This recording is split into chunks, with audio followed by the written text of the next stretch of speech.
ترجمہ یہ ہے، یہ نبی صلی اللہ علیہ وسلم انہیں نیکیوں کا حکم دیتے ہیں، برائیوں سے روکتے ہیں، پاکیزہ چیزوں کو ان کے لیے حلال بتاتے ہیں اور گندی چیزوں کو ان پر حرام فرماتے ہیں، اور ان لوگوں پر جو بوجھ اور توق تھے انہیں دور کرتے ہیں، اور جو لوگ ان پر ایمان لاتے ہیں اور ان کی حمایت و مدد کرتے ہیں اور اس نور کی اتباع کرتے ہیں جو ان کے ساتھ بھیجا گیا، بس ایسے لوگ پوری طرح فلاح پانے والے ہیں۔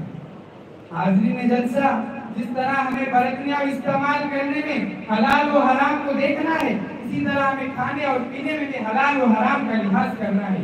جو مل جائے، جو چیز سامنے آ جائے، اسے نہ ہم کھا سکتے ہیں نہ ہی پی سکتے ہیں۔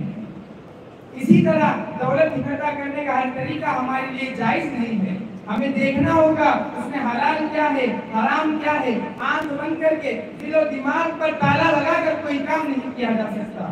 ایک جگہ ارشاد ربانی ہے، یا ایھا الذین آمنوا کلوا من طیبات ما رزقناکم واشکروا للہ ان کنتم ایاہ تعبدون۔ اے ایمان والوں، ہم نے جو تم کو عطا کیا ہے ان میں سے پاکیزہ چیزوں کو کھاؤ اور اللہ کا شکر ادا کرو اگر تم اس کی عبادت کرتے ہو۔ حضرات، آپ نے ایک لفظ سنا ہوگا ام الخبائث، یعنی تمام برائیوں کی جڑ۔ کیا آپ جانتے ہیں ام الخبائث کسے کہتے ہیں؟ یاد رکھیں، ام الخبائث شراب کو کہتے ہیں۔ شراب تمام برائیوں کی جڑ ہے۔ ارشاد ربانی ہے، یا ایھا الذین آمنوا انما الخمر والمیسر والانصاب والازلام رجس من عمل الشیطان فاجتنبوه لعلکم تفلحون۔ انما یرید الشیطان ان یوقع بینکم العداوة والبغضاء فی الخمر والمیسر ویصدکم عن ذکر اللہ وعن الصلاة فہل انتم منتہون۔ اے ایمان والوں، شراب، جوا، بت اور قرآن درد کے تیر، یہ سب گندے شیطانی کام ہیں، بس ان سے الگ رہو تاکہ تم فلاحیاب ہو۔ شیطان تو چاہتا ہی ہے شراب اور جوے کے ذریعے تمہارے درمیان عداوت اور بغض ڈال دے اور تمہیں اللہ کی یاد سے اور نماز سے غافل کر دے۔ بس کیا تم باز آتے ہو؟ شراب پینے سے صحت برباد ہوتی ہے، خاندان تباہ ہوتے ہیں، انسان ہوش و حواس گوا دیتا ہے، نجاست و غلاظت، طہارت و نظافت میں تمیز نہیں رہتا۔ شراب پی کر انسان بدمست ہو جاتا ہے، عقل سے بیگانہ ہو جاتا ہے۔ جب ہوش نہیں، حواس نہیں، شعور نہیں، تو اس کے بعد ہر برائی کرنے کو تیار رہتا ہے۔ جب ہوش نہیں، حواس نہیں، تو پھر گالی بھی بکے گا، نجاست بھی کھائے گا، راستے پر بھی لوٹے گا، نالی میں بھی پڑے گا، عصمتیں بھی لوٹے گا، قتل بھی کرے گا، تہمتیں بھی دھرے گا۔ جب بہہ گیا تو اس پر کوئی پابندی نہیں، کیونکہ انسان اپنی عقل کی وجہ سے بہت سی برائیوں سے بچ جاتا ہے۔ جب عقل ٹھکانے نہ رہی تو اسے کچھ پتہ نہ چلے گا منہ پر کتا پیشاب کر رہا ہے یا نل کے نیچے کھڑا ہے، منہ سے کلمہ پڑھ رہا ہے یا گالی بک رہا ہے۔ امام قرطبی رحمۃ اللہ علیہ اپنی تفسیر میں شراب نوشوں کے دن مضحک خیز واقعات لکھتے ہیں کہ ہوش و حواس رخصت ہونے کے بعد کیا کیا ضرورت ہوتی ہے۔